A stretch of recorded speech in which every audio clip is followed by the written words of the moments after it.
Hi అండి. Hello నమస్తే. నాకు దివ్యాంగులు రకరకాల పెన్షన్‌లు అంటే నోటీసులకు సంబంధించి చెప్తున్నారే గానీ, కామెంట్స్ పెడుతున్నారే గానీ, ఇవాళ ఒకాయన పాపం నాకొక మెసేజ్ పెట్టాడు. అన్న పెన్షన్‌ల రీఅసెస్‌మెంట్‌లో భాగంగా మేము రీఅసెస్‌మెంట్ చేసుకున్నా కూడా పెన్షన్ రద్దు నోటీస్ ఇచ్చారు అని పెడుతున్నారు. యాక్చువల్‌గా ఆయనకి రావాల్సిందేంది? పెన్షన్ రీఅసెస్‌మెంట్ చేసుకుంటే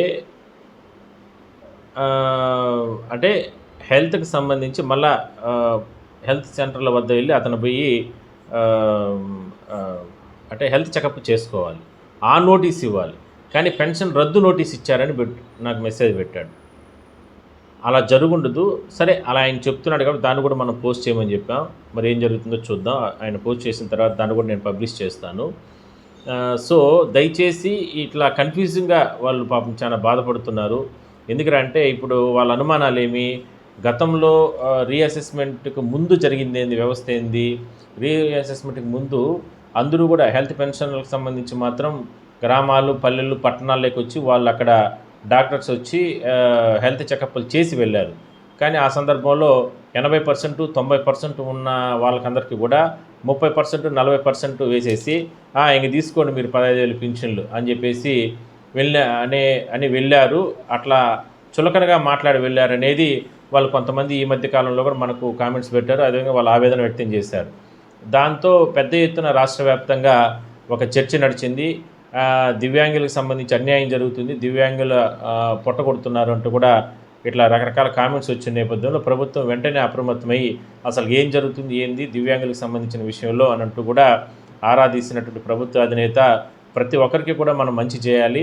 అనర్హులను మాత్రమే తీసేయాలి తప్ప అర్హులైన వారికి అందరికీ కూడా వాళ్ళ అనుమానాలను నివృత్తి చేయండి అని అంటూ కూడా మరోసారి వాళ్ళకందరికీ కూడా అంటే హెల్త్ చెకప్‌లకి అవకాశం ఇవ్వండి అంటూ కూడా ఆదేశాలు ఇవ్వడం జరిగింది. అందువల్లనే ఇప్పుడు రీఅసెస్‌మెంట్‌లో భాగంగా జరుగుతున్నాయి. కాబట్టి ఇప్పుడేం జరుగుతుంది టాకు? రీఅసెస్‌మెంట్‌లో భాగంగా రీఅప్లై చేసుకున్న వాళ్ళందరూ కూడా చాలామంది ఇప్పుడు ఒక్కొక్క సెంటర్‌లో 100 మందికి అవకాశం ఇస్తే కనీసం 30 మంది, 40 మంది, 50 మంది కూడా రావడం లేదనేది అక్కడ డాక్టర్లు చెప్తున్నారు హెల్త్ సెంటర్ల వద్ద. కానీ దివ్యాంగులు ఏం చెప్తున్నారు?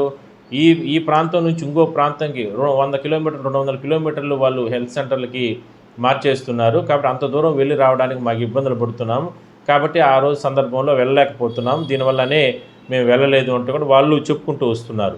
సరే ఈ ఈ ఈ గందరగోళాన్ని, ఈ ఇష్యూని తగ్గించడానికి అధికారులు ఎన్నో రకాల ప్రయత్నాలైతే చేస్తున్నారు. ఈలోపు ఇంకో టాక్ ఏం స్టార్ట్ అయింది? 1 తారీఖున దగ్గర పడుతుంది. శనివారం పింఛన్లు ఇస్తారు.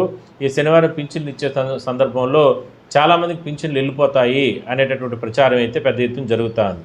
ఏ విధంగా ప్రచారం? గతంలో రీఅసెస్‌మెంట్‌లో భాగంగా అప్లై చేసుకున్నా కూడా చేసుకొని వాళ్ళు ఎవరైతే నెల రోజులు గడువిచ్చి రీఅసెస్‌మెంట్‌లో భాగంగా అప్లై చేసుకోకుండా ఉంటారో వాళ్ళందరివి కూడా పింఛన్లు హోల్డ్ అవుతాయి. అంటే తీసేరు కానీ హోల్డ్ అవుతాయి. వాళ్ళకి ఈ నెల పింఛన్లు ఇచ్చే అవకాశం ఉండదు అన్నట్టు కూడా ప్రచారం మొదలైంది. దీనికి సంబంధించి అధికారులు కానీ, ప్రభుత్వ పెద్దలు కానీ ఎవరు కూడా ఎక్కడ కూడా ఇంతవరకు క్లారిటీ ఇవ్వలేదు. కానీ ఇది ప్రచారమా? నిజంగానే అలా జరుగుతుందా? ఏందనేది మరో 2, 3 రోజుల్లో తెలుస్తది. ఎందుకు ఒకవేళ అట్లా జరగచ్చు అనే అనుమానం వీళ్ళకెందుకుంది?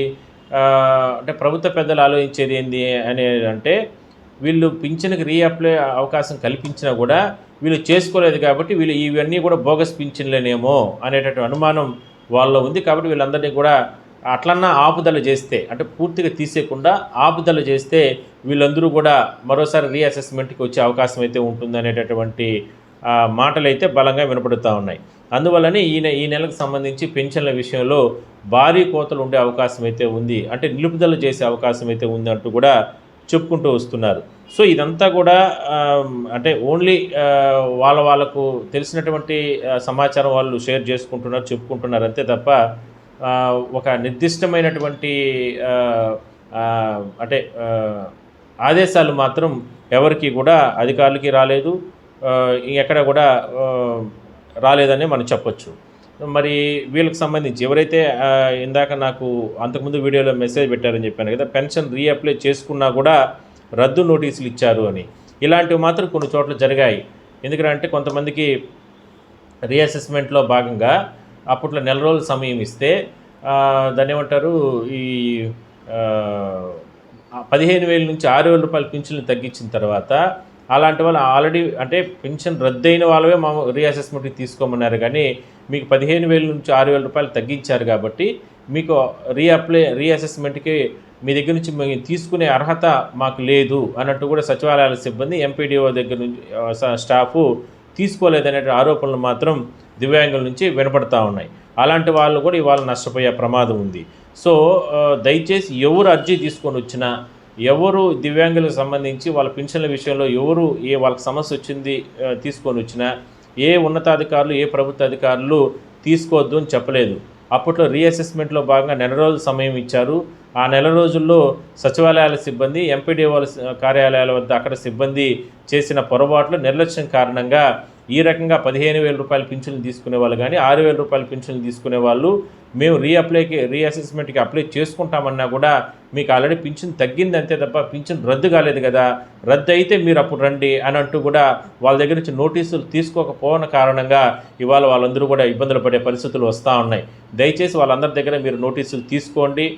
వాళ్ళు రీఅసెస్మెంట్కి పెట్టుకుంటారు. ఆ అర్జీలు తీసుకొని దాని తర్వాత ప్రభుత్వ ఆదేశాల ప్రకారం మళ్ళీ వాళ్ళకి రీఅసెస్మెంట్కి అవకాశం కల్పించండి. సో అదేవిధంగానే ఎవరైతే వీళ్ళు పెన్షన్లకు సంబంధించి వాళ్ళ అభద్రతా భావం ఎవరైతే కొంతమంది వ్యక్తం చేస్తున్నారో వాళ్ళకి సంబంధించి కూడా ఒక క్లారిటీ ఇవ్వండి. అమ్మ ఎవరు ఆందోళన చెందాల్సిన అవసరం లేదు. వాళ్ళ సచివాలయాలు వాళ్ళ ఎంపీడీఓల ఆఫీసుల పరిధిలో ప్రభుత్వం మీకు మంచి చేయడానికే మీకు ఉంది కానీ చెడు చేయడానికి కాదు. కాబట్టి మీరు ధైర్యంగా ఉండండి.